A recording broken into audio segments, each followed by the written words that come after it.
Hey everyone, it is Evan here from the Trade Risk on Friday, March 8th, here with a weekend market recap video. We're going to cover all of the major markets, the current market environment, and finish off looking at some sector analysis.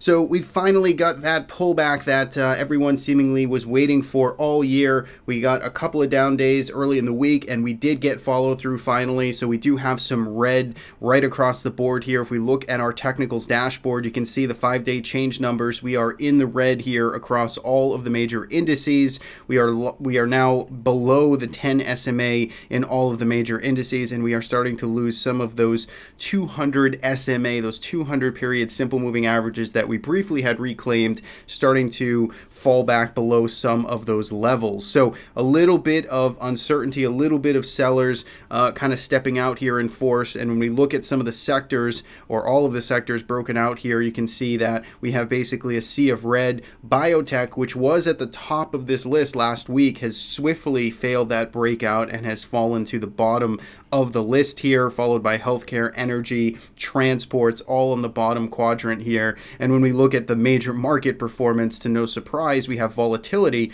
which saw a nice 23% spike over the past 5 days, as well as bonds. So clearly getting a little bit of flight to safety there as we have volatility spiking along with bonds. So let us go into the charts here. Let's take a look at what actually has happened here and whether or not we should be worried. If we look here at the S&P 500, this is the weekly time frame. This is the cash market. You can see we finished down 2.37% this week, and we took out the prior week's lows. So this was the largest down week all year. Not that tremendous of a stat. It makes for a good headline, but we really haven't been down at all this year, so anything to the downside sticks out.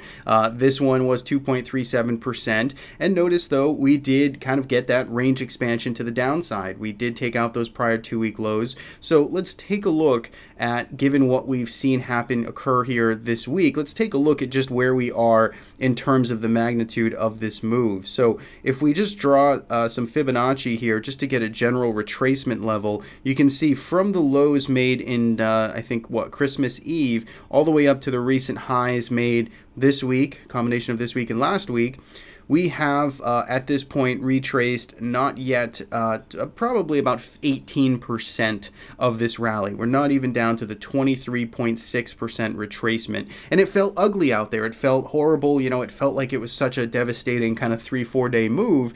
And you know, really, when we put this in context, however, it is just a blip on the total rally that has occurred here over the past 3 months. So if we kind of drop this off, or you know, before I remove the fibs here, if you just again want to get that general guide of what a 50% pullback would look like, it would be down here to 2582, sub 2600, and that would just be a 50% retracement, which frankly is fairly normal in trending markets. So when we look here at the S&P 500, we kind of look at structure. We basically have this 2800 level back holding as resistance. This was another point at which the market has failed. This is the 4th time now, or 5th time, depending on how you want to count it. It has failed at this general area, and we are getting that thrust off of 2800.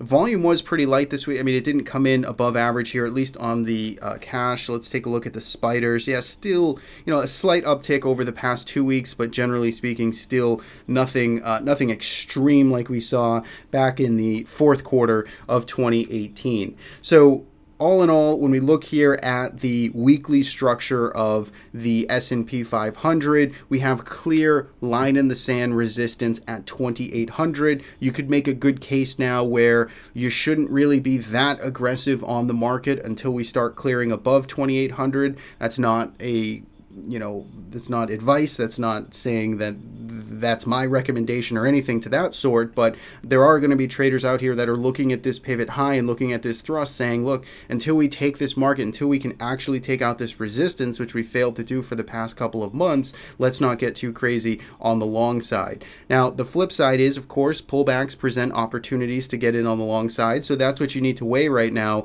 And some of the things that I think are going to be helpful is just to continue to watch market internals, volume, and generally ranges overall. We did see a pretty good breath thrust to the downside this week. If you look at, Tom McClellan has been posting about it, but if you look at the McClellan oscillator, for instance, which basically measures momentum in the advanced decline line, you saw a very sharp thrust to the downside this week over the past, 4 days on this pullback. So we did get a big pickup in kind of that selling pressure on a broad basis. We're going to want to see if that stays around or if that is some type of kind of blow off capitulation. Is this some type of quick washout before we make a real attack and break on 2800?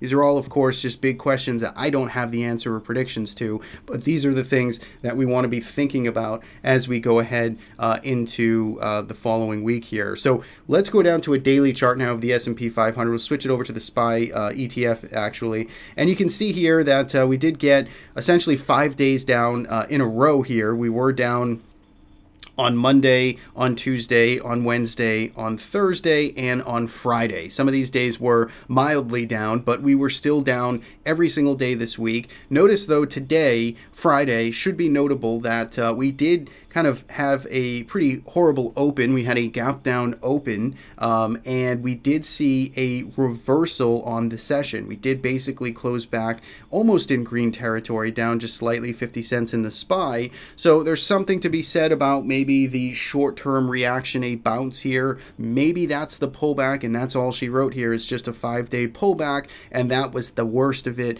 and we can now rally from here. It's certainly a possibility. When I'm looking at the SPY, though, I'm basically looking at really the levels that we closed at or opened at or traded through today, right around this 274. I think that's an interesting level. That's basically the last kind of breakout here in early February.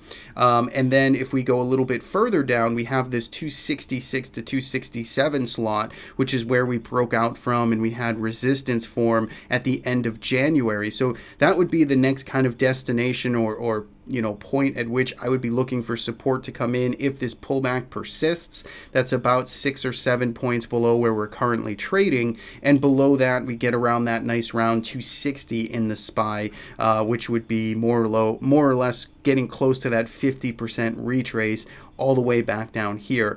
So a couple of points to pay attention to. There is a good amount of room that this market, to me, if the lows from today, from Friday break, to me, 266, 267 appears to be in the cards as a retest.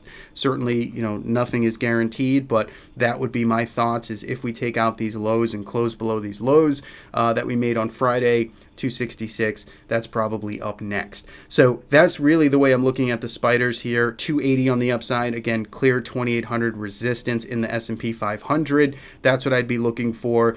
We are, oversold in the short term. We do have a nice little kind of maybe a dead cat bounce, maybe a real bounce that occurs from these levels, but I do think we are a bit extended here in the very short term. But as we know, that does not mean or warrant jumping on the long side aggressively. Just because we're oversold, markets can clearly get more oversold. Now, if we go to the IWM here, this was the underperformer. This led us to the downside today, and it should be no surprise because the Russell 2000 for the past many months now has been sort of leading on the downside and on the upside. The Russell was down 4% this week, and you can see again it did give back a sort of this 160 area and a couple of these prior inflection points from November, December. So this did sell off. It is coming back into some support here. It did fill a gap back on the 12th of December, but really, the next kind of pivot and level I'd be paying attention to would be this 147 to 148 area. That is where it most recently started to break out and run, and getting back down there and retesting that zone, certainly again not out of the cards. Today it was a more mild gap down on the Russell today. And it did make the best attempt at sort of finishing flat on the session here. So the Russell, again, if we're looking at that as potentially the leader here, maybe this paves the way to some type of early snapback next week. And then we're going to want to measure just, how far, if we do get that bounce next week, how far does that bounce go? Can we get back up towards these highs, or does it just get a 1-2 day bounce and then we roll back over?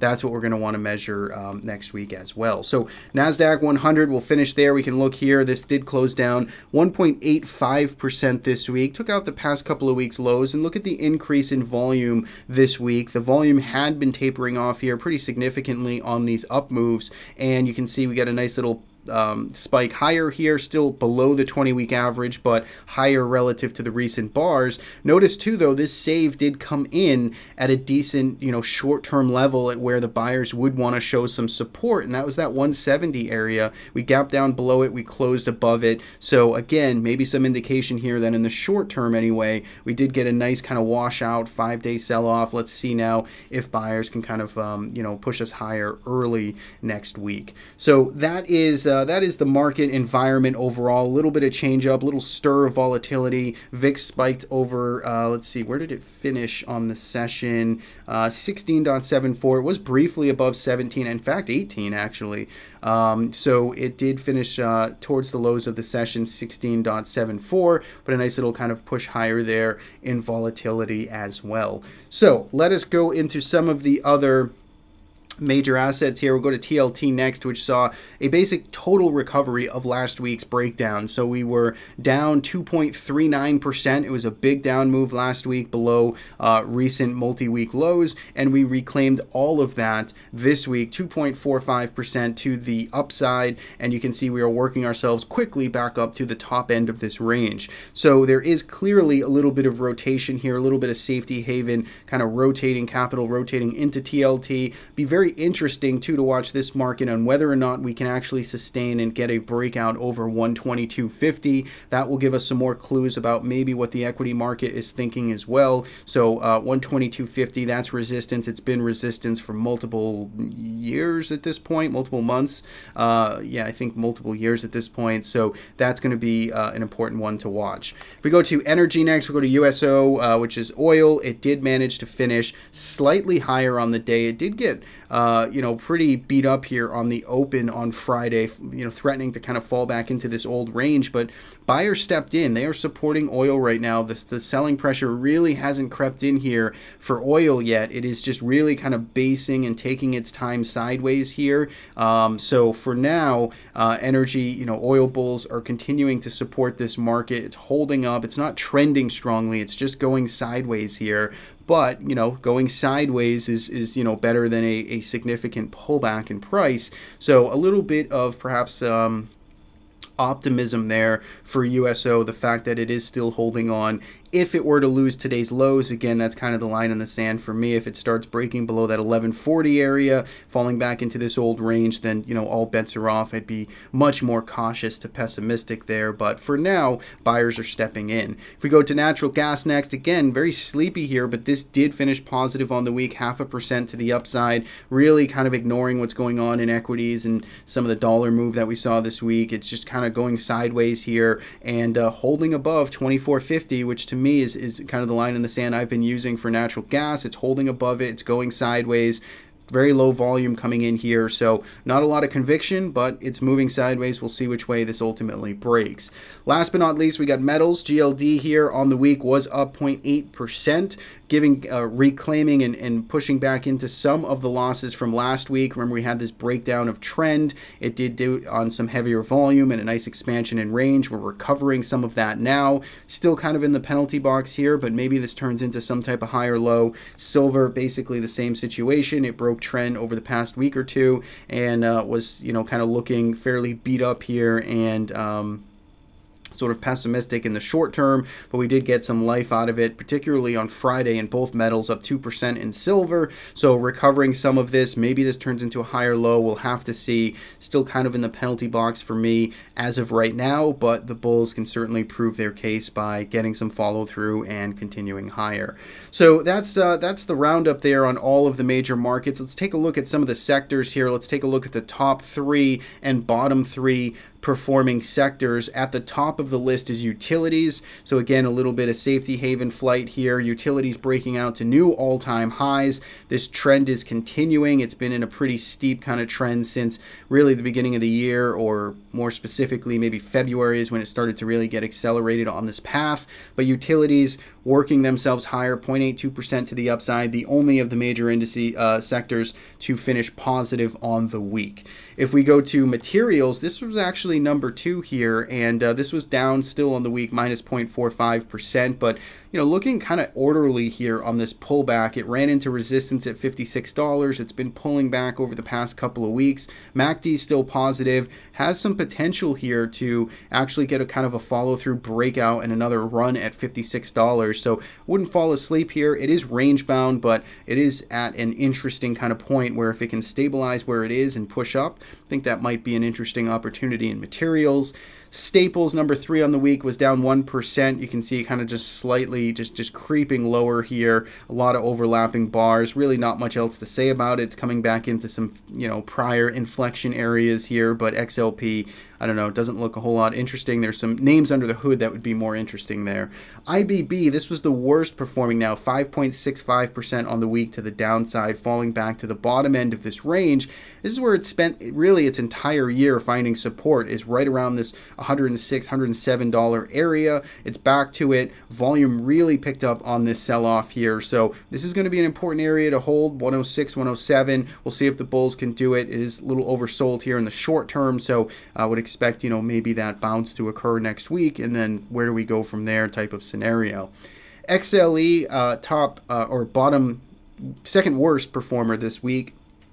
Almost 4% to the downside. You can see here breaking down from this recent consolidation. So really we have just a lot of kind of sideways meandering here in XLE, kind of similar to USO, but we had this kind of sideways chop taking place all around this lower 60s. Then we get up to 65 plus. We chopped around, and now we're starting to break down a little bit. So to me, this does not look interesting. This would have to get back above and into this range, break out from that range. So for now, penalty box doesn't, sellers look in control there. And for healthcare, this was the third worst performer this week, almost 4%, is back to an interesting area. This general line here, the $89 area, had been support in late 2018. Of course, we broke below it in December. We reclaimed it, kind of hammering off of this now as well. So maybe a little bit of price memory here, kind of oversold, stretched down in the short term. We'll see if it gets that bounce next week and kind of measure it from there. It did break trend though. If we just look at this general kind of slope from